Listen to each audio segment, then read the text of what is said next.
উপলক্ষ বছরকার এক গণেশ পুজো, কিন্তু সেই পুজোকে কেন্দ্র করে শুরু হলো টানা 8 দিনের এক বিনোদনের প্যাকেজ।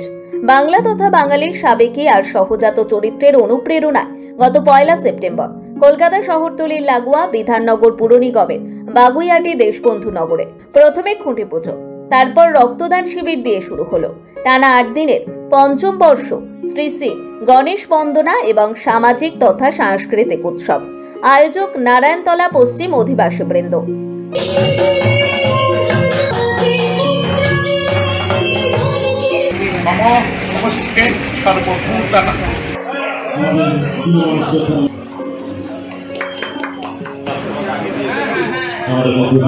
গত 1 সেপ্টেম্বর খুঁটি পুজো দিয়ে চলতি বছরের যে সিদ্ধিদাতা বন্দনা তথা উৎসব শুরু হয়েছিল, তার সঙ্গেই আয়োজিত হলো একটু বড় মাপের রক্তদান শিবির। থ্যালাসেমিয়া রোগীদের সাহায্যার্থে এই রক্তদান শিবির আয়োজিত হলো। সেই শিবিরের পাশাপাশি চোখ, দাঁত সহ একাধিক শারীরিক সমস্যার সমাধানে বিনামূল্যে স্বাস্থ্য পরীক্ষার ব্যবস্থাও করা হয়েছিল। আর এই গোটা পর্বে হাজির থেকে উৎসাহ দিলেন বাংলায় রক্তদান আন্দোলনের অন্যতম প্রধান তথা প্রবীণ প্রবক্তা ডাক্তার ডি আশিস। একটি প্রথামাফিক ধর্মীয় উৎসবের পরিসরে এ ধরনের সামাজিক উদ্যোগে স্থানীয় বাসিন্দা তথা উৎসাহীদের ভিড় ছিল চোখে পড়ার মতো। আর সেই উৎসাহকে আরো প্রাণ দিতে হাজির ছিলেন বিধাননগর পুর নিগমের অন্যতম গুরুত্বপূর্ণ মেয়র পরিষদ দেবরাজ চক্রবর্তী।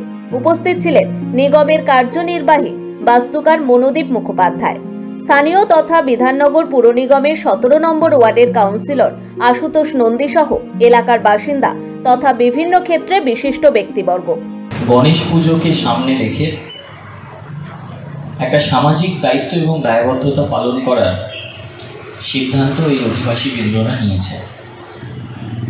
আমি বলবো যে বাংলা এমন একটা জায়গা যেখানে প্রত্যেক দিন বাংলার কোনো না কোনো প্রান্তে এরকম সামাজিক সংগঠনের দ্বারা বিভিন্ন স্তরে কোথাও রক্তদান শিবির, কোথাও বা স্বাস্থ্য পরীক্ষা শিবির প্রতিনিয়ত করা হয়। বাহ্যিকভাবে ধর্মীয় উপলক্ষ হল নারায়ণতলা পশ্চিম অধিবাসী বৃন্দের উদ্যোগে আয়োজিত এই পঞ্চম বার্ষিকী গণেশ বন্দনার মঞ্চ থেকে গত 4 সেপ্টেম্বর থেকে 6 সেপ্টেম্বর পর্যন্ত আয়োজিত হলো আরো নানা অনুষ্ঠান, যার অন্যতম হলো এলাকার শিশু কিশোরদের বসে আঁকো এবং কিশোরীদের জন্য নৃত্য প্রতিযোগিতা। পুজোকে ঘিরে এই নানাবিধ অনুষ্ঠান উপলক্ষে এলাকার সমস্ত বাসিন্দারা যেন বৎসরান্তের মিলন মেলায় মেতে উঠলেন।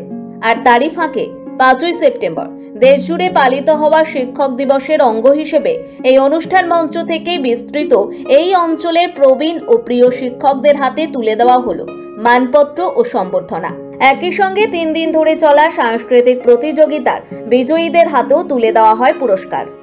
তাদের বহুমূল্যবান রক্তদানের মাধ্যমে আজকের এই রক্ত নিবেদন যজ্ঞকে সার্থক করলেন, তাদের আন্তরিক কৃতজ্ঞতা জানাচ্ছি। সবশেষে শুরু হলো মূল উপলক্ষ, অর্থাৎ শ্রী শ্রী সিদ্ধিদাতা গণেশের শাস্ত্রভিত্তিক পুজোর প্রাক পর্ব। আর সেই গুরুত্বপূর্ণ পর্বে হাজির রইলেন বিধাননগর পুর নিগমের মাননীয় মেয়র কৃষ্ণা চক্রবর্তী।